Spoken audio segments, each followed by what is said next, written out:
Sherlock Holmes a game of shadows 2009 में आई Robert Downey junior की शर्लॉक होम्स मूवी का सीक्वल है जो 2011 में रिलीज हुई थी, जो पहले पार्ट की तरह मिस्ट्री से भरी हुई है और इसकी स्टोरी बेस्ड है सर आर्थर कोनन डॉयल की स्टोरी द फाइनल प्रॉब्लम। ये मूवी इसके पहली मूवी की इवेंट्स के एक साल बाद टेक प्लेस करती है। मूवी की शुरुआत में हमें पता चलता है कि पूरे यूरोप में जगह जगह बम विस्फोट हो रहे हैं, जिससे फ्रांस और जर्मनी में वो जैसी स्थिति होने वाली है। फिर हम देखते हैं कि आयरन एक पार्सल ले जा रही है तो एक चीनी आदमी उसका पीछा कर रहा होता है और फिर पता चलता है कि वो होम्स ही है। वो आयरन से कहता है कि 3 और लोग तुम्हारे पीछे हैं। तब पता चलता है कि वो आयरन के ही आदमी थे। आयरन वहाँ से चली जाती है और होम्स को उनसे लड़ने के लिए अकेला छोड़ देती है। फिर आयरन एक famous surgeon doctor Karl Hoffman स्थल से मिलती है और उसे मोरियार्टी के लिए किए गए किसी काम के पेमेंट के रूप में पैकेज देती है। बदले में हॉफमैन उसे एक लेटर देता है। तभी होम्स वहां आता है और पता चलता है कि इस पैकेट में बॉम्ब है। होम्स आयरन से लेटर लेता है और उससे आज शाम डिनर पर इनवाइट करता है और वो चली जाती। होम्स एक टेपेस्ट्री में आग लगाकर उस जगह को खाली कर देता है, फिर बॉम्ब को नष्ट कर देता है। इसी में डॉक्टर हॉफमैन भाग जाते हैं। जब होम्स वहां से बाहर निकलता है तो वह एक दाढ़ी वाले आदमी के पास से गुजरता है जो उसे घूरता है। फिर वो हॉफमैन को एक किताब की दुकान के पास मिल पाता है और उसके पैर में जहरीला तीर लगा होता है। आयरन रेस्टोरेंट में जाती है जहां वह प्रोफेसर जेम्स मोरियार्टी से मिलती है। आयरन इसी आदमी के लिए काम कर रही थी। वह उसे टी ऑफर करता है। वह उस पर भरोसा न करते हुए वेटर से चाय का एक नया बर्तन मांगती है। मोरियार्टी उससे डॉक्टर हॉफमैन का लेटर मांगता है। वह बताती है कि होम्स उससे ले लिया था। जब वह मोरियार्टी पर यह आरोप लगाती है कि उसने उसे यह नहीं बताया कि उस पैकेज में एक बॉम्ब था, तो वह उससे ठंडे स्वर में पूछता है कि क्या उसे डर था कि उसके साथ कुछ हो जाएगा और क्या इसीलिए उसने सार्वजनिक रूप से मिलने का फैसला किया था।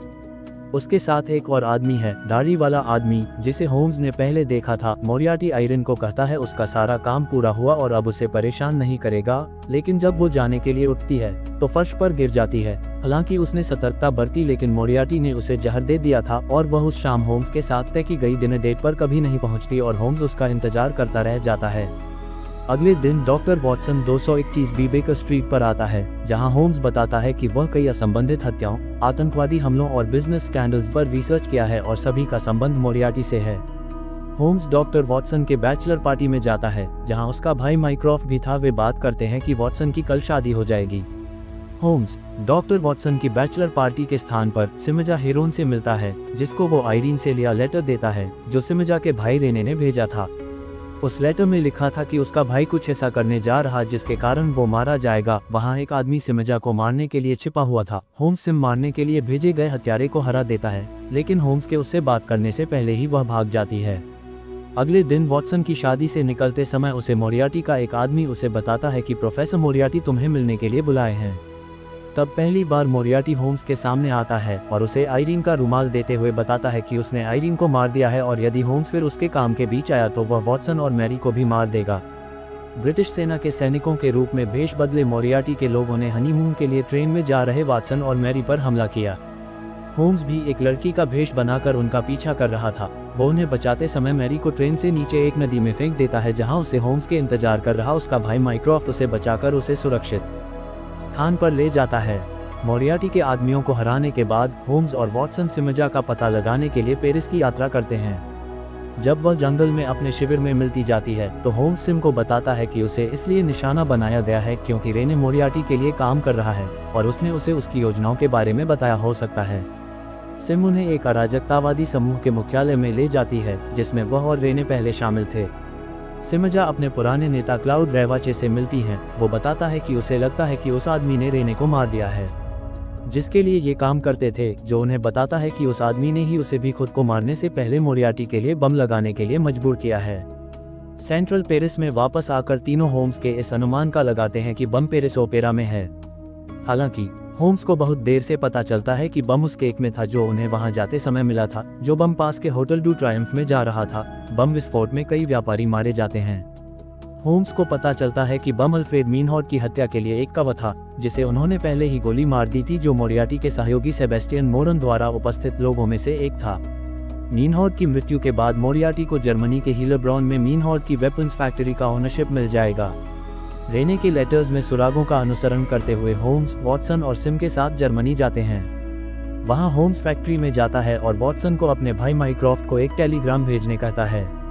फैक्ट्री में मोरियार्टी होम्स को पकड़ लेता है और उसे टॉर्चर करता है। उधर वॉटसन को मोरियार्टी का एक आदमी मोरन की स्नाइपर फायर द्वारा से हमला कर रहा होता है।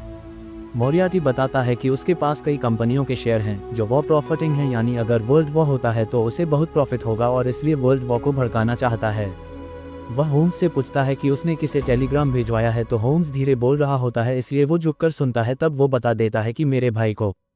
इस बीच वॉटसन उस तोप का इस्तेमाल करता है जिसके पीछे वह था, उस लाइट हाउस को नष्ट करने के लिए जिसमें मोरन छिपा हुआ है। ये बिल्डिंग फैक्ट्री में गिर जाती है जहां मोरियार्टी मलबे के नीचे होम्स को बंदी बनाकर रखा था। वॉटसन मलबे से होम्स की मदद करता है और सिम और उसके लोगों से फिर से मिलता है। ट्रेन में जाते हुए सिम अपनी भाषा में चैंट पढ़ती है। होम्स को मोरियार्टी द्वारा टॉर्चर किए जाने के दौरान लगी चोट से बचाने की कोशिश कर रही है। अचानक होम्स बेहोश हो जाता है और वॉटसन उसे बचाने की पूरी कोशिश करता है। वॉटसन को याद आता है कि होम्स ने उसे पहले एक शादी का तोहफा दिया था ताकि उसका दिल फिर से शुरू हो सके। वह इसका इस्तेमाल होम्स के दिल को फिर से शुरू करने के लिए करता है। वहां से वे माइक्रॉफ्ट के पास जाते हैं जहां होम्स को पता चलता है कि मोरियार्टी का अंतिम लक्ष्य स्विट्जरलैंड में होने वाला शांति शिखर सम्मेलन होगा, जिसमें वो जरूर के मौत करवाएगा ताकि वो स्टार्ट हो सके।